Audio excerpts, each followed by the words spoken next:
We ready? We ready? Whether it makes you laugh, cry, scream, or fly, there's a song for every emotion. We're Mike and Priya, and we talk about the songs that make up the soundtrack to your life. Because life is in the lyrics.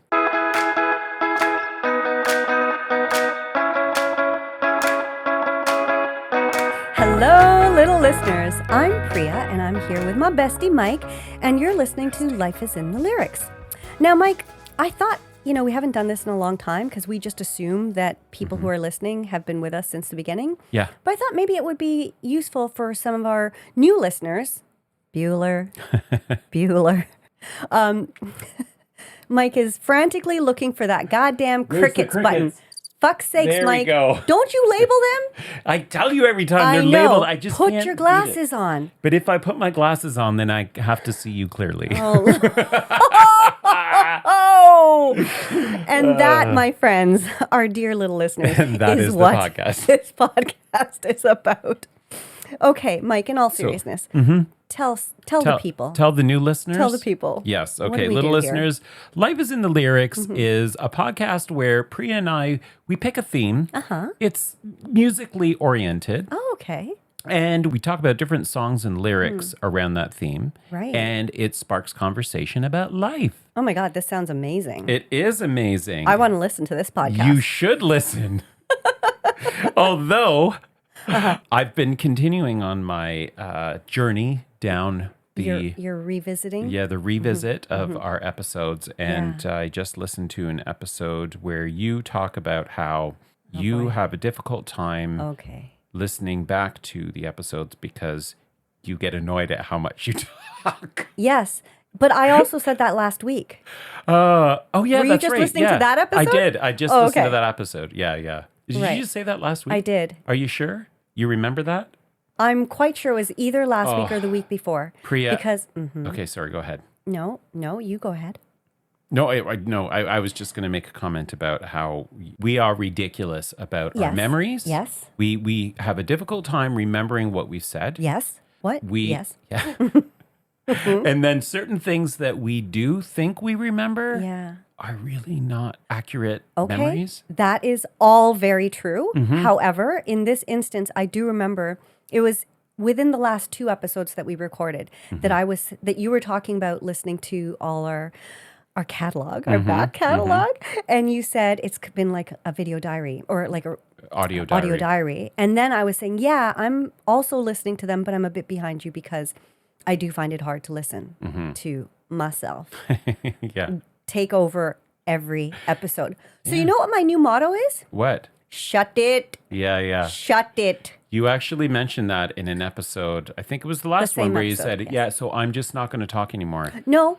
Oh my good night. Even the episode that you boycotted, Yeah. the exercise episode, Right, I was grocery shopping when I was listening to that, and I actually burst out laughing My God. in the grocery store as I was listening to you saying, yeah, out of protest, I didn't prepare, therefore I have nothing to say. That's right. You had a lot to say in that episode. I feel like I contained myself. Yeah.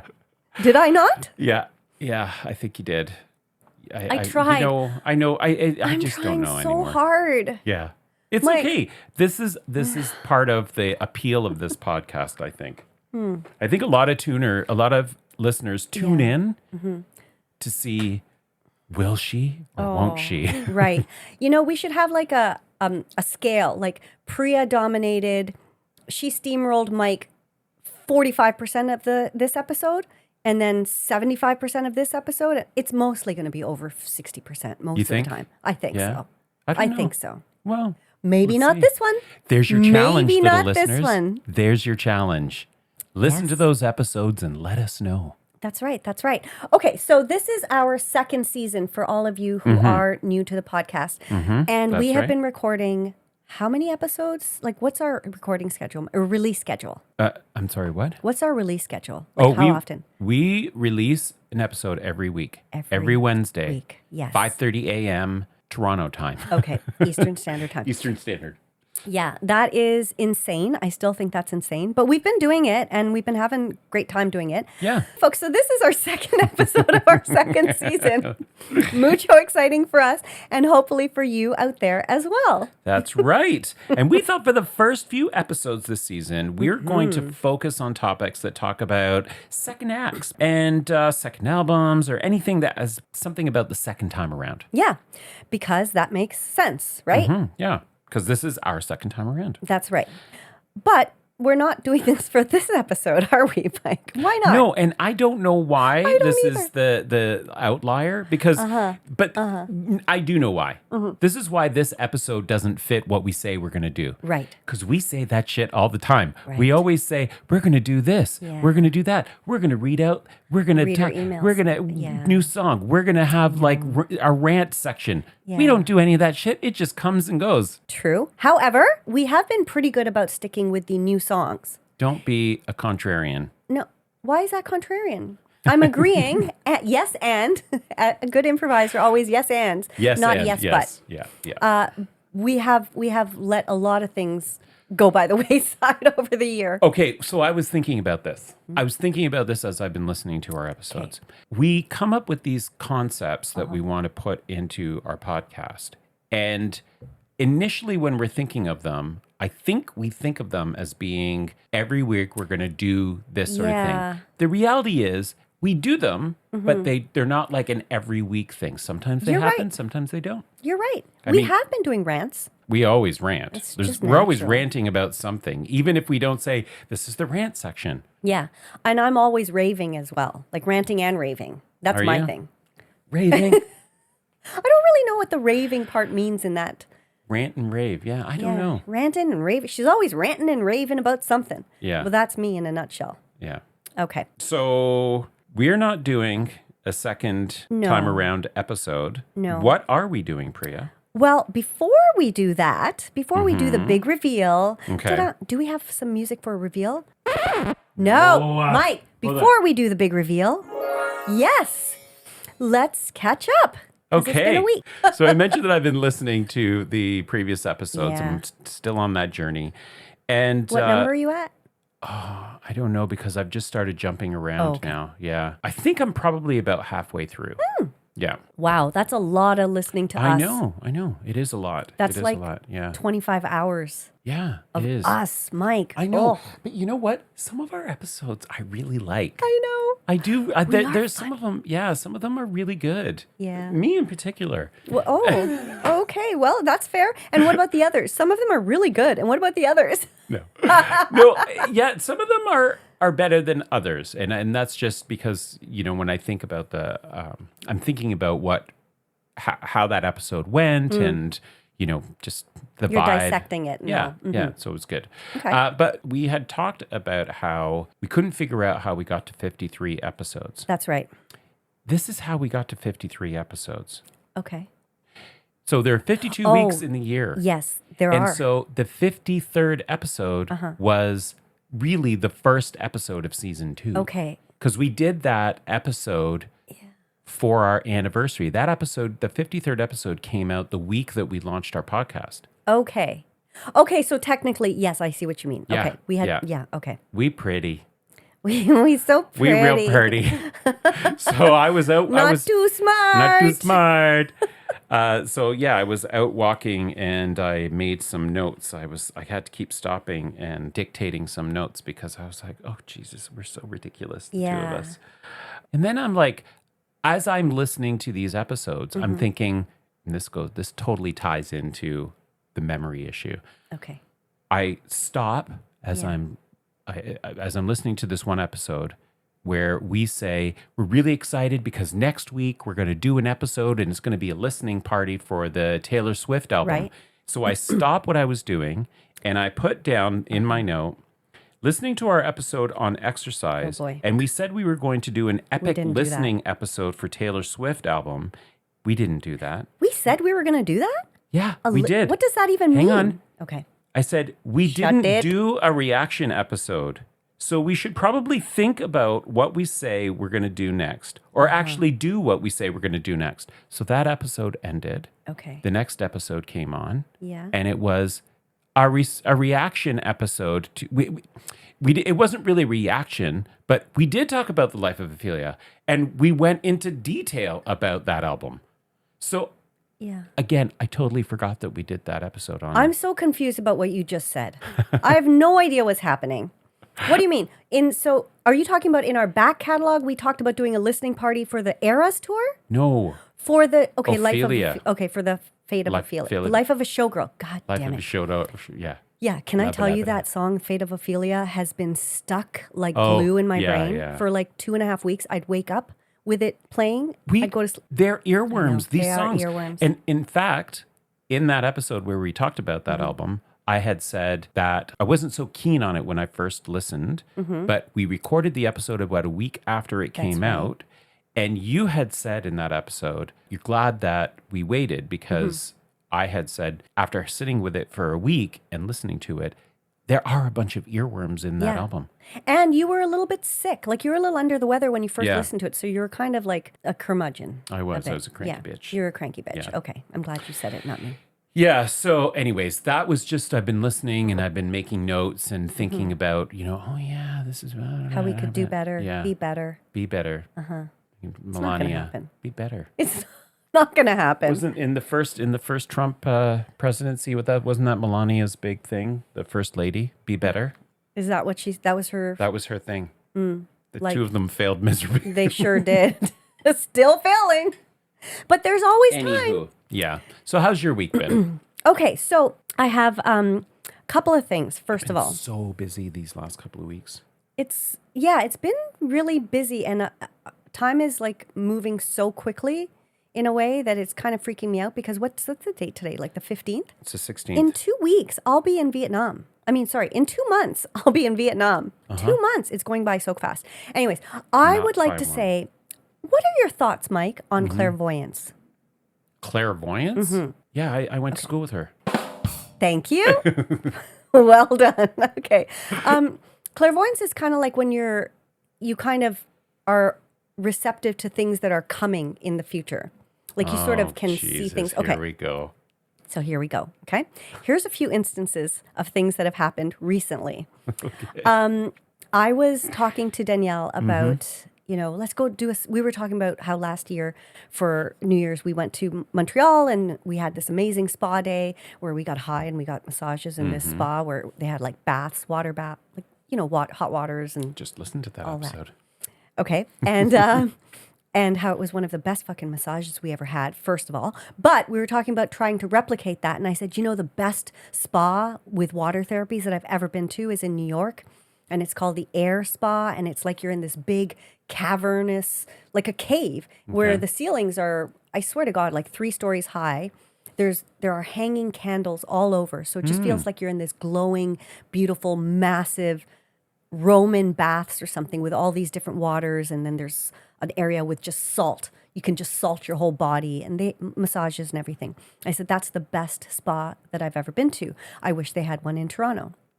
Like 2 days later, I'm scrolling on Instagram, Air Spa opening its new location in Toronto. Oh. Yeah. Huh. Okay.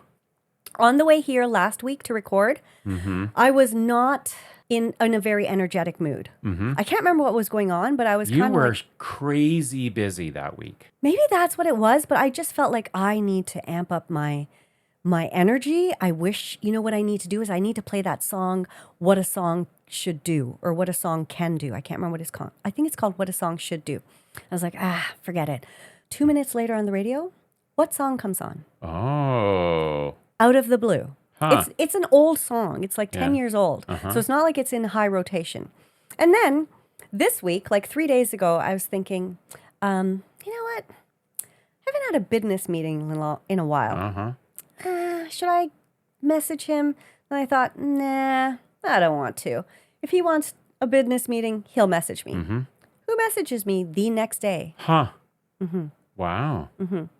So this is my case. Wow. Yeah. Well, Well. do you think that you have some sort of superpower? I wouldn't say it's a superpower. I would just say, like, there are times, and even when I'm high, I have a high thought I have to share with you. There are times when I do wonder, like, why do we have those weird thoughts when we're high?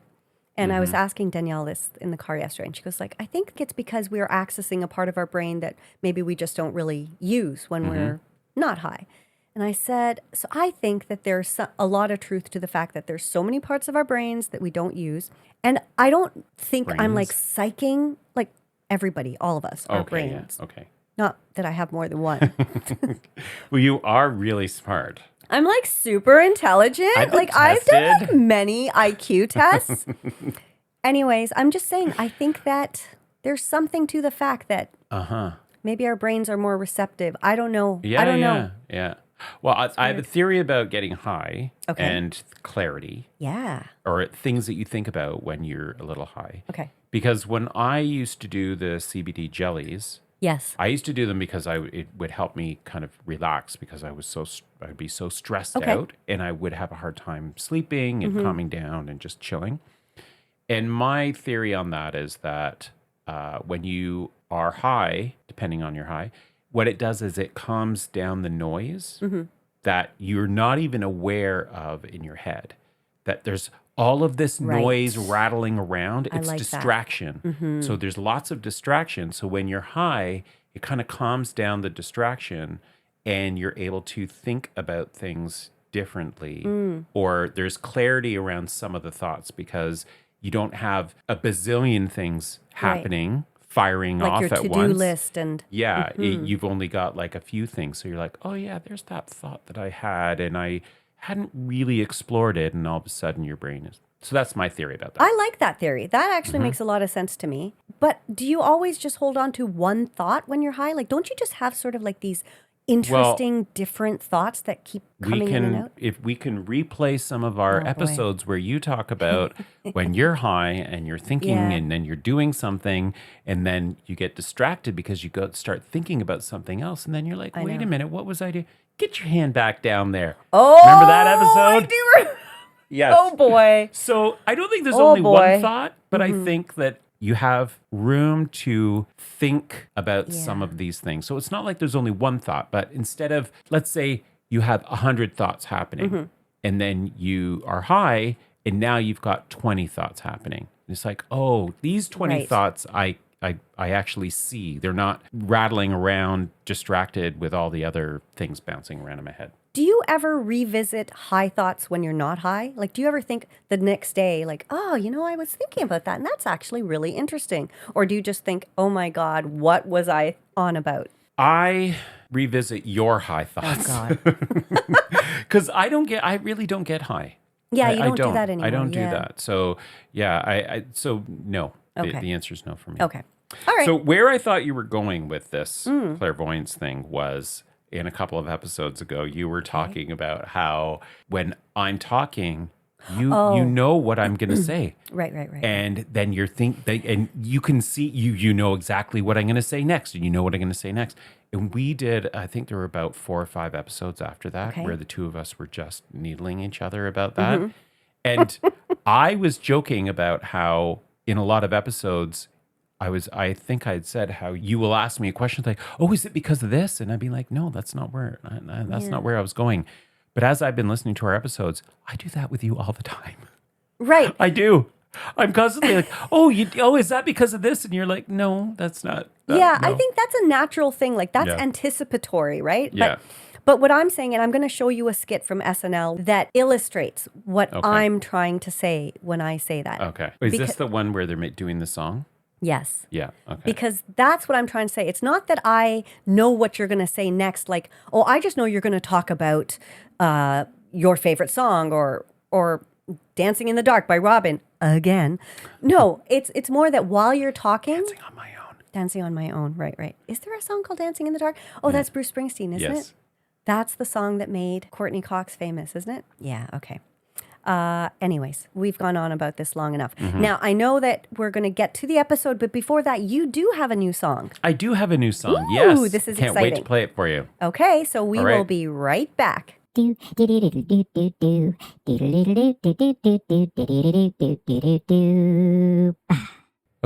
So what did you think of that? So, first of all, the song was Dopamine by Robyn. Yes. I really enjoyed it. Yeah? It's a good song for exercise or like dancing. It's got a good groove, eh? Yeah, it really does. And I like the sort of echo on her voice. Yeah. And then the underlying beat, like dope, dope, dope, Yeah. dope, dope. It's really cool. Yeah. It's really dope. Yeah, it's dope. Hey, is that where the term dope comes out? That's dope? Is it like a short form of I dopamine? think. Maybe. That would make Oh. sense. That would make sense. So were you able to catch any of the lyrics? I know it's just dopamine, but it feels so real to me is what my brain caught most of the time. I didn't catch a lot of the verses. Yeah, so she says things like feeling deep down inside, and I don't know the lyrics, and I don't have them in You front of me. sang every lyric, Mike. I know, but the song it really makes me think about this podcast and how she's not singing about anything specific. Right. But it could be applied to anything. Because she talks about when she reaches deep down inside, she feels whatever it is that she's feeling about whatever's happening. Yeah. And whatever it is, it's like spiking her dopamine. And I think about music that way and how music really does spike the dopamine and it makes you feel. Yes, because then when I looked up, as I was listening to the song, when I looked up what is dopamine, it is, the feel-good hormone or whatever in your brain, neurotransmitter and hormone. But then it says like ways to increase your dopamine are through things like regular exercise, getting enough sleep, and listening to music. There we go. So you are correct. I see why it reminds you of the podcast, because we do often refer to how music can help our mood or change our mood Yes. as needed. I would add to that. Please do. Listening to Life is in the Lyrics will also spark your dopamine. Yes. Spike your dopamine. That's very true. Yeah. That's why I add that. I added that one there. Excellent information, scientifically proven. So there we go. Add that to your it. workout playlist. Yeah, do it. Do it, folks. Yeah. Yeah. Yep. All right. Well, that was our new song. That's a new song series. Okay. And so now we're going to move on Yeah. And what to is the actual episode. What is that episode, Mike? The episode is we're going to give our hot takes on Rolling Stone's 250 greatest songs of the 21st century. Whoa. Settle in, listeners. Okay. This is our marathon episode. We're doing it for 24 hours straight. I think it would take a lot longer the way we chit-chat. The way we go on and Yeah. on. The way I go on and on. Don't worry. We are only covering the top 5. Top 5. Okay? Top to make 5. it easy Yeah. on you Yeah. listening. We only have so much time. That's right. So. But I thought we would read out the top 10. Yeah, just for let's do interest it. Yeah. sake. Okay. Starting from 10, climbing up to number 1. Number 10, Thinking About You by Frank Ocean. Yeah. I was not familiar with this song. Either was I. Okay. In fact, I went through all 250 Yes, songs. there's a lot. There are a lot that I am not familiar with. I know. The black music is something that you and I really got to get our, Yes. we got to get our shit together. We got to get our shit together. Because there's a lot of rap R&B. on this list. Yeah. R&B. And it's over my head. Yeah, I do listen to, I love R&B, but I think I tend to listen to classic, 80s, 90s R&B more than current R&B, but I'm starting to listen to more of that. So yes, I think you're right. We need to expand our horizons a bit. We are way too white. Okay. Number 9, Toxic by Britney Spears. Yeah. Number 8, Idiotech by Radiohead. Chirp, Nope. chirp, chirp. Yeah. Okay. Number 7, All Right by Kendrick Lamar. Number 6, Dancing on My Own. Dancing on my own. Yes, by Robyn. Yes. Which apparently, as you were listening to our back catalog, you said you bring up many, many times. Yes, I do. I do. I wonder why that particular song. Dancing on My Own and Call Your Girlfriend. Oh, yes, you mentioned that one a lot. Okay. And then the top 5, Top 5. coming in at number 5. Are we going to wait and talk about number 5 as the last thing? Yes, we are. Okay, so we're going to do numbers 4 to 1. So, shall we just get into the discussion then? Let's do it. Number 4 is Seven Nation Army by Stripes. the White Stripes, released Yes. in 2003. Yes. Yeah. So let's just talk a little bit. How did this list come about? Did you do any extensive research on that? I read the preview of like how. Okay. What I can tell you, because I didn't actually look into how the list came about, but I know that the list has been reinvented many times. Yes, yeah. So they did this, I think like 10 years ago. They started it doing this top list of the 21st century many, many, many years ago, and they have revised it, I think 3 or 4 times over the years. So this version was released in at the end of 2024, I believe. But it kind of just came out. I mean, it was just... Well, the article's dated October 2025. October 8th, but yeah. Yeah. And that's why I thought we should do this early on in our season 2, just because it's relevant in terms of when the updated list was released. Yeah. Well, in their kind of like preview before they go into all the songs, there's a paragraph that stood out for me. Right. We had plenty of arguments while putting this list together. Okay. And while we enjoyed every minute of it, it's a list of songs, not artists.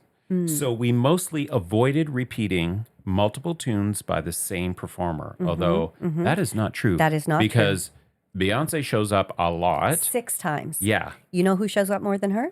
Kendrick Lamar. The Beatles. Oh, the Beatles. Yes, Oh, okay. that's 7. But some musical masterminds just had too many classics to deny. If the universe wants to give Lord both ribs and green light in the same career, you can't tell it not to. And Lord did show up several times. Every fan would have a different list. That's the point. But this list sums up an era where there are no rules to follow, no playbooks to obey. Nobody made this list by playing it safe. So read on, turn up music, explore, and get your freak on. Yeah.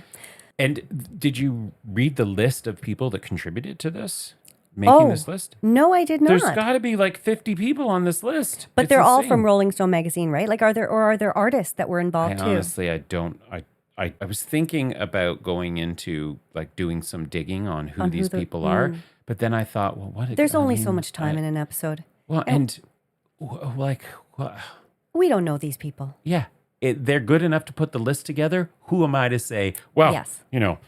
Jeffrey, blah, blah, blah, he contributed. Well, who the fuck is he? Well, I don't know, but obviously he's smart enough to know that he knows some music. So. What we do know is that these are well-respected music journalists Yes. who know their genre. I mean, they know their music they know catalog. their industry. Yeah. Yes. They know their industry, yeah. I will make a correction that Beyonce and Bob Dylan both have 7 songs on this list, which is shocking to me because Bob Dylan is still making music in the last Is he 25 still alive? years. He is still alive, I believe. But I did think that was weird because this is the this is the 250 greatest songs of the 21st century so far. And I didn't know he had been I thought kind of that he'd stopped making music in like the 70s, 80s. Well, when did the 21st century start? Wait, isn't it from like the year 2000 onwards? I don't think it's the 21st Oh my century. God, we are showing our... I don't think Well, it's... you look that up while I correct what I was trying to say, which is that Beyonce and Bob Dylan both have 7 songs on this list. The Beatles have 11. I mistakenly said that the Beatles had 7. And I'm not surprised that they are on... You know what? And then that makes me think, obviously, it's not... It's got to be of the... 250 greatest songs of the 21st century. But when did the 21st century start? Well, it I started guess in year 2000.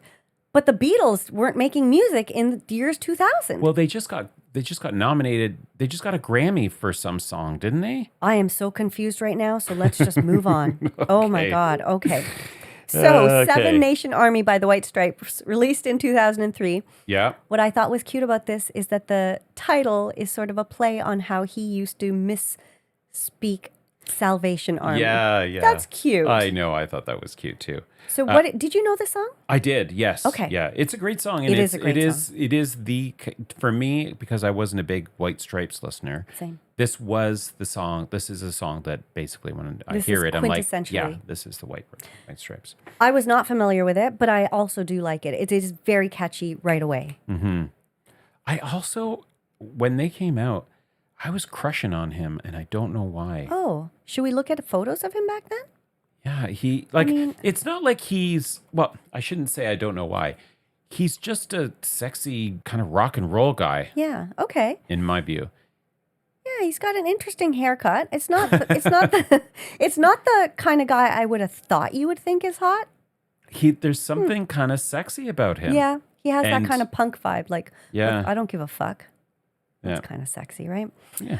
Yeah, this song has a really cool kind of vibe, very retro, kind of 70s rock vibe, which maybe that's their entire vibe. I don't know of their catalog enough, but this song certainly gave me that. They were like huge in the early 2000s, and then they broke up, and I think he was doing his own stuff Okay. after that. I don't know what she did. I don't know where she went. And are they back together? I don't think so. Oh. I don't know. Again, like I don't know enough about this band to know whether they are, What's back going on together. with them Like, now? what's going on with them? I Yeah. know that they were bandmates before and then they started a romantic relationship, and Mm-hmm. this song is partly not really related to that, but it's about gossip and how gossip can Mm-hmm. kind of take over people's lives. So Jack stated, the song's about gossip. It's about me, Meg, and the people we're dating. I have nothing more to contribute on that. But I did like one lyric Yeah. I can read. I'm going to fight them off. A 7-nation army couldn't hold me back. They're going to rip it off, taking their time right behind my back. Yeah. Gossip gals. Yeah. It's got to be weird being in that kind of industry where Yeah. people are talking about you and they don't really know you. And All celebs, right? Yeah. They probably just watch from behind their phones, like reading the Instas and all the things that people are commenting on. They're like, this is not me at all. yeah. Or maybe it is. Or maybe it is. Maybe What do it we is. know? What do we know? All right, let's move on. Let's move on to number 3. Beyonce. Beyonce makes it to the top 5. Crazy in Love. Her and Featuring Jay-Z. Jay-Z. Again, from 2003. Mm-hmm. What do you think about this song now? This is a banger. It really is. It really is like. Ba, ba, ba, ba, ba. Yeah. Ba-da-ba-ba. It's one of those songs that I think it's obviously aged well. Mm-hmm. And it aged well in that it's still got that kind of like you hear that opening, Yeah. everybody knows. Yep. It's a like a wedding. It's a song that they'll play at weddings, but it's also a song that can be played in the clubs. That's right. Listen And to it will me be played in the clubs. I know, When was as the last if we time go I've to been to the a club? club. But I would imagine this would still get played in And certain if we clubs. were at a club and this came on, We we'd be would like be rocking like- out on the yeah. dance floor to it. Yes, I love this song. Mm-hmm. And the lyrics, which I'd never really paid too much attention to before, but I read all the lyrics to all these top 5 songs. And this song has some really good lyrics. All right, read them. Oh, okay.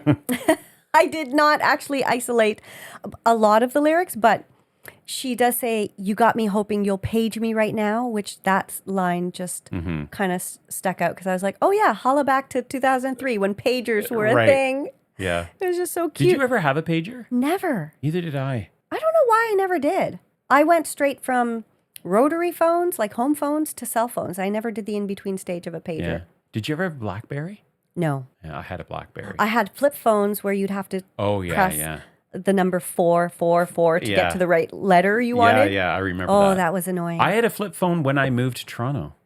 That was a long time ago. Yeah. It's like 2000. 2003, yeah. Yeah. But this you one never takes had a us back. pager. I never had a pager, Just no. think of all the business partners you could have been. I was too young and innocent to have business partners back then.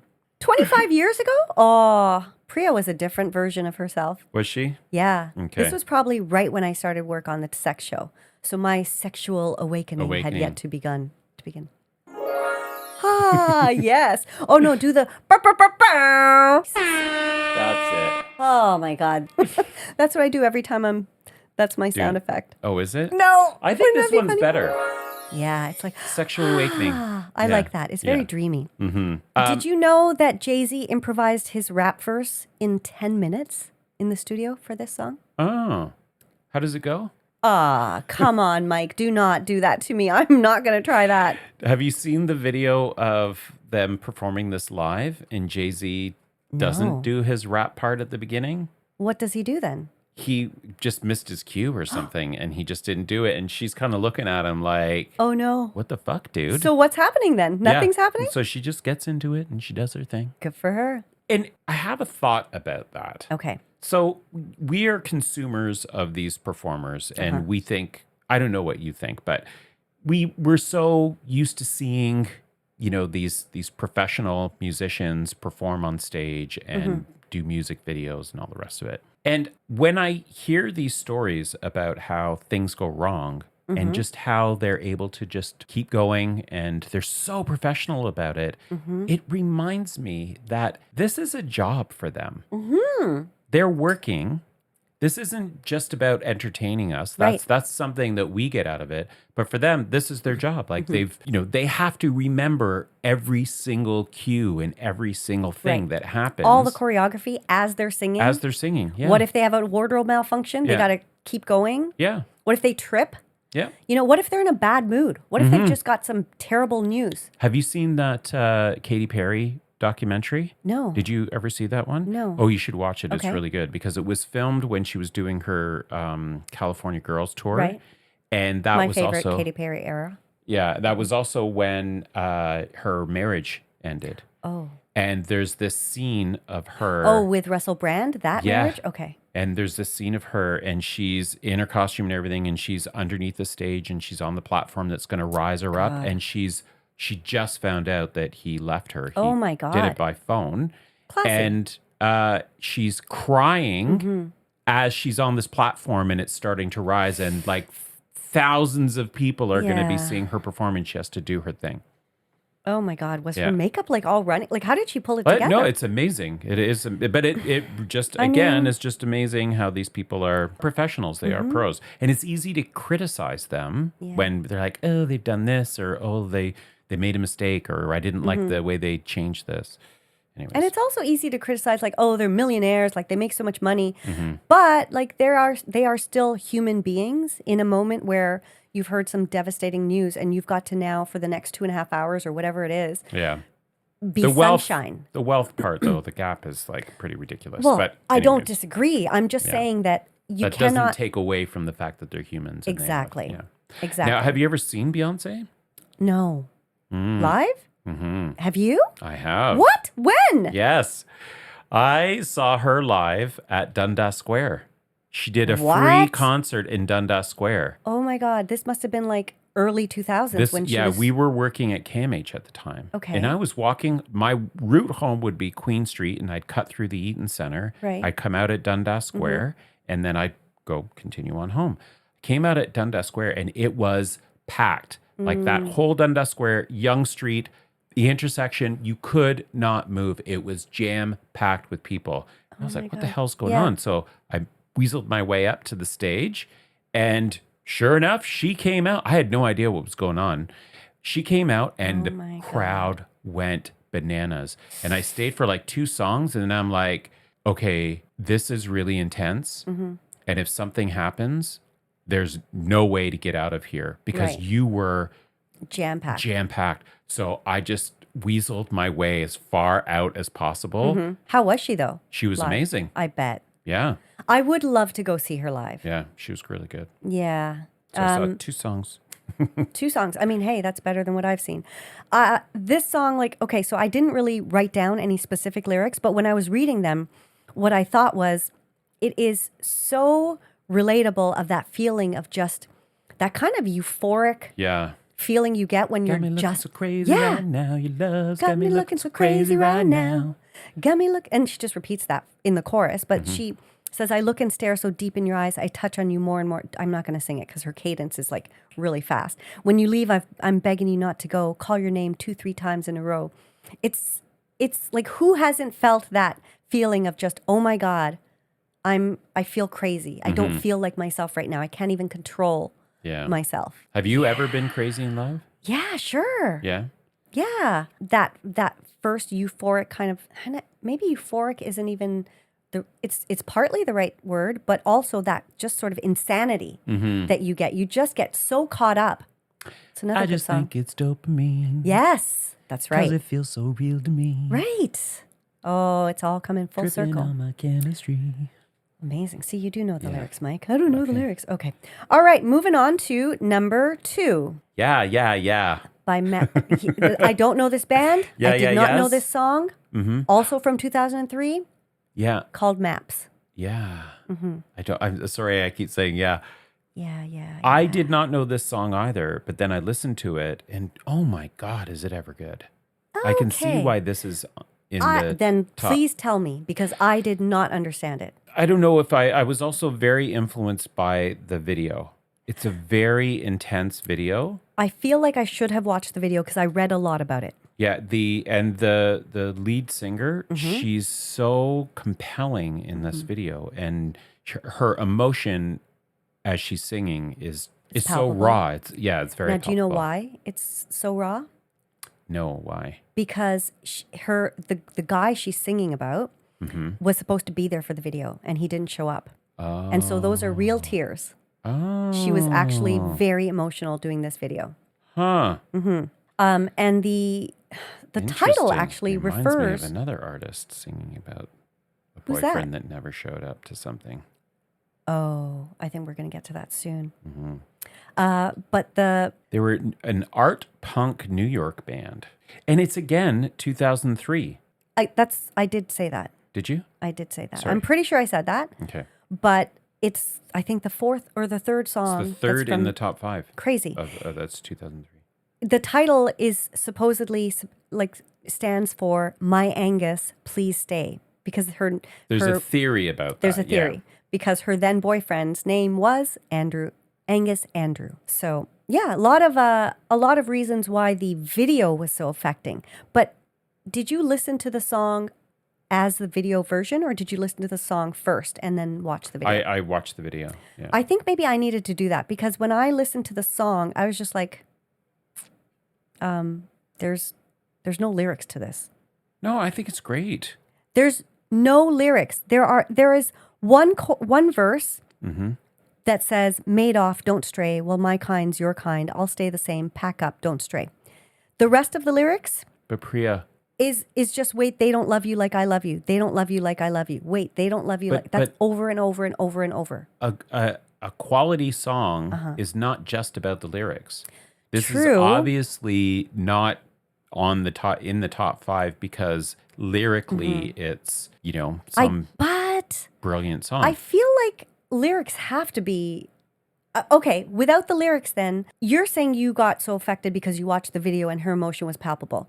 I didn't watch the video, so just listening to the song, I'd be curious what your feelings would be about it. Yeah. Because I just felt like, okay. But I really liked the song too, but I guess I was influenced by the video, but I thought the song was great. And I was like, how did I miss this? Because I wasn't really into the art punk scene. Yeah, I don't really love it. It's 90% of the song is just her saying they don't love you like I love you. And I just felt, okay, well, that's like. So you're really drawing on the power of the lyrics. I think that to me is an integral component of what makes a song really good. If I'm looking at creating a list of top songs, if I'm just saying these are songs that I love for dancing or these are songs I love for just, chilling out, then maybe I'm not paying so much attention to the lyrics. But with this song particularly, I listened to it a few times and I was like, I do not understand. And they talk about her powerful vocals. I'm like, I don't really get a sense of really powerful vocals on this song when I'm just listening to it solely musically without watching the video. So I will watch the video and see if I get a different impression of it. But I was kind of like, I do not understand why this is number 2. Okay. So. All right. Yeah. So number 1. Get Your Freak On, Missy Elliott. 2001. What'd you think about that? When I just looked at the list, I was like, okay. What did you think when you first saw it? I'm fine, but it goes back to our whole point about how we don't really, this is a genre of music that you and I are not necessarily the right people to comment on because we don't really know enough about it. Right. And, when you look at this list from Rolling Stone, there are a lot of rap songs on this list. There are. Now, I do have to say, though, that I really like this song. Like, I think the music of this song is so cool. Instantaneously, it's like, it's got this hook that is so catchy. I love that she incorporates like Japanese and some Bhangra beats way before it was kind of cool to use music from different cultures. But the Bhangra beat is a key part of this. Dun, dun, dun, dun, dun, dun, dun, dun, dun, dun, dun, dun, dun, dun, dun, dun, over and over. That's like throughout the whole song.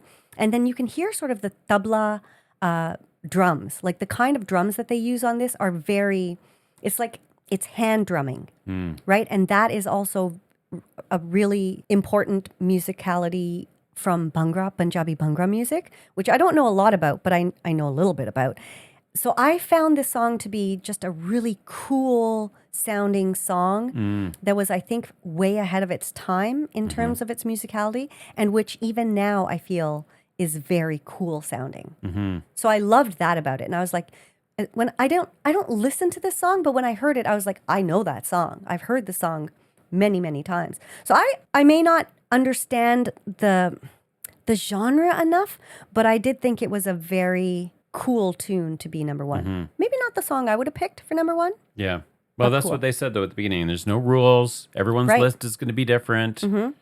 I think it would have been really interesting to be in the room to hear these people talk about and come to a consensus on this being the number one song. Like how in that top 5, there must have been a lot of discussion about the top 5 because they're so different. The songs in the top 5 are very, very different, like genre wise, right? If you think about Get Your Freak On, total hip hop rap song, and then Maps, what is that? Like alternative punk rock?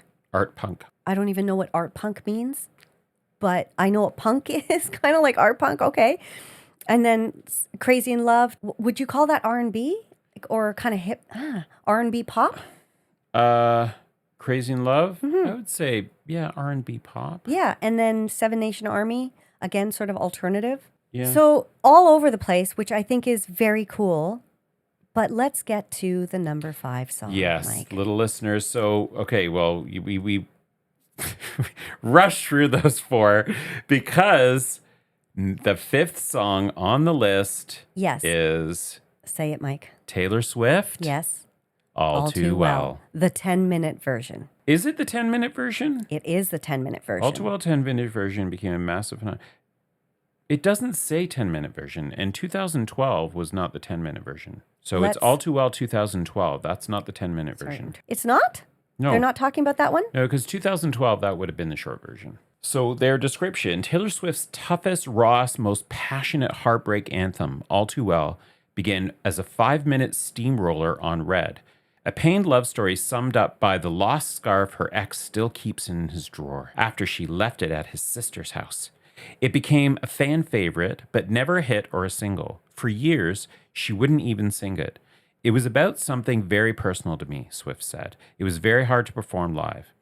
She thought she'd finished telling this story, but nearly a decade later, she reworked it for Red, Taylor's version, digging up the lost verses of her 10-minute draft, tearing up her own masterpiece to create something new, All Too Well 10-minute version. Okay, so they are talking about the 10-minute version. Well, even though it originally came out. But the date on the song for number 5 is 2012. Well, I think because that's when it was released originally. But they do talk about it, the reworked 10-minute version. Okay. So... She's digging her heels in, listeners. Well, because they referred to it, that's what I then was looking into. There are just some interesting aspects about this that I found in my extensive research, okay? Which is that it is the longest number 1 hit in history. I was surprised with that one, actually. What, that it's the longest number 1? Yeah. Not that it's been on the top of the charts the longest. Oops, sorry about that. It is, duration-wise, it is the longest song at 10 minutes and 13 seconds. Oh, okay. Yeah, sorry, that I should have clarified. I was confused by that too, so I looked it up and I was like, it is actually not the top, and then it clarified. So Jake Gyllenhaal, who this song is supposedly about, he refers to this song. I mean, he eventually commented on this song. But what's interesting is that the 10-minute version was released in 2022? He did a photo shoot in W Magazine in 2022 wearing all red and red heart glasses, the same glasses that she's wearing in her video for her song 22. Oh, right, yeah. Right? And then in W Magazine's IG post about this photo shoot and this cover and this article, the original tagline for that Instagram post was Red, Jake's version. But then they changed it. And so now when you go to look at that post, it doesn't say that. They changed it. Oh. So I thought that was kind of interesting. And why did they change it? I don't know. Fan reaction, or maybe he didn't like that they were trying to say that this is his response. I don't know. I just thought that was kind of interesting because November 12th, 2021 was when it was released. So, okay, so just a kind of a cool little piece of trivia. Yeah. I don't know where to start with this. Okay. So Mike, you start, because I can go on and I will just, you say what you want to say. I will just pick out some of the lyrics that I think make this song so devastatingly relatable. Yeah. So you go. Love this song. I'm definitely in the camp of those that are All Too Well fans. My husband is Not a contrarian. Yeah. He very vocally declared that Right. he is not in the camp. He thinks it's overhyped. And yet when I put it on, he does get into it. But no, I think it's I want to say it's a classic Taylor Swift story song, right? Like it really is, it emulates everything that she's about as a storyteller and a songwriter. But the thing that I think about, especially with her, because she writes a lot of songs about what's going on in her life at a particular Right. moment. And I wonder, I would love to ask her, and I don't know if it's been asked in an interview, but I'd love to know if the meaning of the songs change as she's gotten older. Like to her? To her. Oh, So, interesting. because when, like just reading this, Yeah. where she says, it's something very personal to me. It was very hard to perform live. Because she didn't perform it live for years. I know. And so, but now that you're further away from that incident, and so many of her songs are reflections of things that she was feeling about relationships that she had in her life. Yeah. So I do wonder, like, when she's performing these songs, Does it take her does it back? change? Yeah, because if it takes her back, that would be, I think, really hard as a human being to be, Right. rip that scab over and over again. So I just wonder if, the meaning of these songs actually shifts and it becomes less about what it was initially written about and perhaps about now for this song, for example, it's about the phenomenon that it became and the Oscar nominated short film that Right. she, And the Grammy winning video. yeah. Their short So, film video. you know what I mean? I do. And I think it goes back to what you were saying about Katy Perry, that the show is the show. It is a performance. It is their business. It's their, it's their work. So you have to bring an emotion to it every time you perform it, even if these songs don't relate to you anymore. And you bring up a good point, because now that she's engaged and she's in love, like if she were to sing this now on stage and when she was singing it on the Eras tour, while she was famously writing Life of a Showgirl, all about how she's so happy in love, was it weird for her to be singing about this heartbreak from so many years ago, like 15 years ago? Yeah. Well, and she does, but I mean, you think about the whole Eras tour in general and all of those songs, so many songs that were written about particular, how Heartbreaks. she was feeling about that heartbreak. And I think, okay, well, what is going on in your mind when you're singing these songs? Yeah. Or over a period of time, do you have moments where you're like, okay, it really has opened up that drawer or opened up that memory? Or is it just like, I've rehearsed this so many times and I've performed it so many times and it's kind of, just rote? I wonder, and I feel like, even for us listening to our episodes over again, I wonder if it's the same for them. It's kind of like a diary. It's like a diary of their lives. And so they get to kind of revisit these younger versions of themselves and kind of think back. I don't know. I think there must be some kind of sweet and sad nostalgia to it all. But what I think makes this song so amazing is that it is such a relatable and epic look at a love story from beginning to end. And one of those love stories where you break up and then you make up again, and but it's not the same because it's been broken. And I just think it is so incredibly relatable, like so many of these lyrics, and I'm just going to read out a bunch of them. I'm a soldier who's returning half her weight. I forget about you long enough to forget why I needed to. You kept me like a secret, but I kept you like an oath. I was thinking on the drive down, any time now, he's going to say it's love. You never called it what it was. You call me up again just to break me like a promise, so casually cruel in the name of being honest. I'm a crumpled up piece of paper lying here. Oh my God, time won't fly. It's like I'm paralyzed by it. I'd like to be my old self again, but I'm still trying to find it. I just think, and then the last one, just between us, did the love affair maim you too? I mean, these are like individually, each of these lyrics, I feel like you could build a whole song around them. And collectively, like there's so many lyric after lyric after lyric that just pound you with the beauty of falling in love, like the being in love, and then the feeling like this doesn't feel right and I feel like I'm not being seen or respected. It gives me all the feels of an entire relationship every 10 minutes that I listen to it. And I listen to it As you're doing your chakras. in my chakras, doing my Shavasana. Shavasanas. But chakras is good too. Yeah.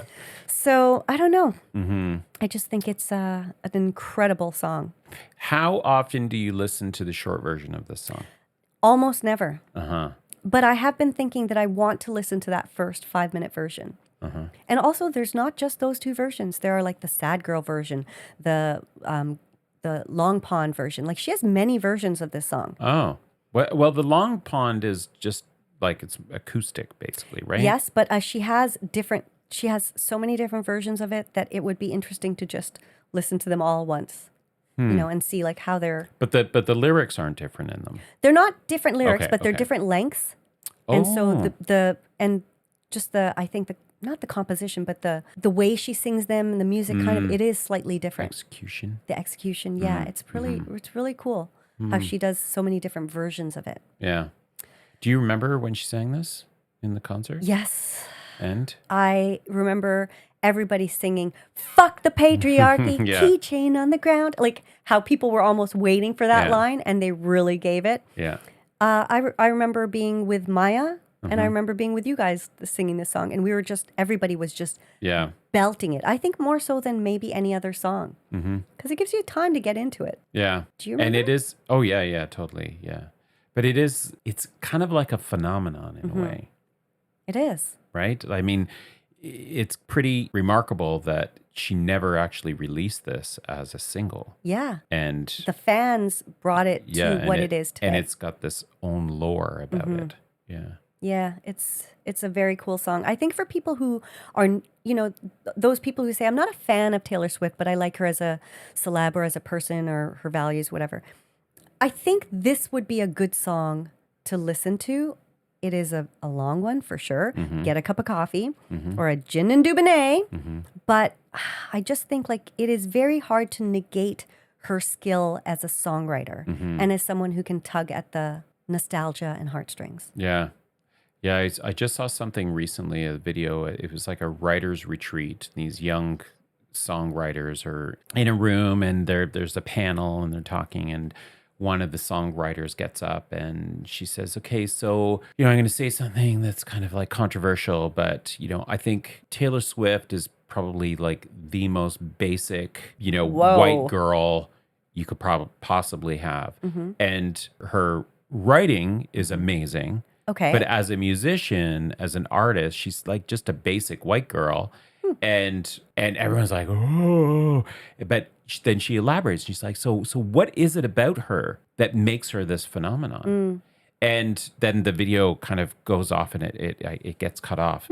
And it poses so many questions about art and how subjective it is. Absolutely. And how you need to be in the right place at the right time, or you need to be able to tap into something that, it's like the pulse of something. You need to have that kind of capacity to do that. She's an incredible lyricist, and her performance, she's a professional, but I kind of see where she's coming from in terms of like when you look at how much talent is out there. Yeah. How is it that some rise up to that level of stardom and others are just kind of, sometimes they never even get any? You're right, because your girl Carly Rae, like, Yeah. you've said several times that she should be at, on the same trajectory as Taylor, or even like as a Sabrina or a, like Olivia or